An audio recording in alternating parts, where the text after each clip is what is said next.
ان لوگوں کے دلوں میں جو کچھ ہے اللہ اس کو خوب جانتا ہے۔ تم ان کی باتوں کا کچھ خیال نہ کرو اور انہیں نصیحت کرو اور ان سے ایسی باتیں کہو جو ان کے دلوں پر اثر کر جائیں۔ اور ہم نے جو پیغمبر صلی اللہ علیہ وسلم بھیجا ہے اس لیے بھیجا ہے کہ اللہ کے فرمان کے مطابق اس کا حکم مانا جائے۔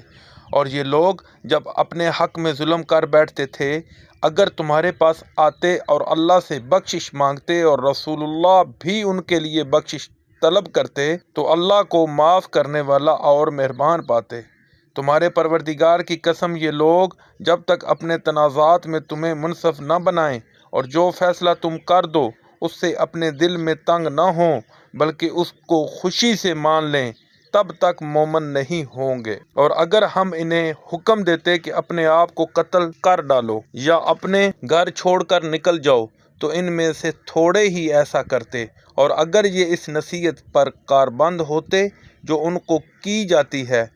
تو ان کے حق میں بہتر اور دین میں زیادہ ثابت قدمی کا موجب ہوتا، اور ہم ان کو اپنے ہاں سے اجر عظیم بھی عطا فرماتے اور سیدھا رستہ بھی دکھاتے۔ اور جو لوگ اللہ اور اس کے رسول صلی اللہ علیہ وسلم کی اطاعت کرتے ہیں وہ قیامت کے روز ان لوگوں کے ساتھ ہوں گے جن پر اللہ نے بڑا فضل کیا، یعنی انبیاء اور صدیق اور شہید اور نیک لوگ، اور ان لوگوں کی رفاقت بہت ہی خوب ہے۔ یہ اللہ کا فضل ہے اور اللہ جاننے والا کافی ہے۔ مومنوں، جہاد کے لیے ہتھیار لے لیا کرو، پھر یا تو جماعت جماعت ہو کر نکلا کرو یا سب اکٹھے کوچ کیا کرو۔ اور تم میں کوئی ایسا بھی ہے کہ عموماً دیر لگاتا ہے،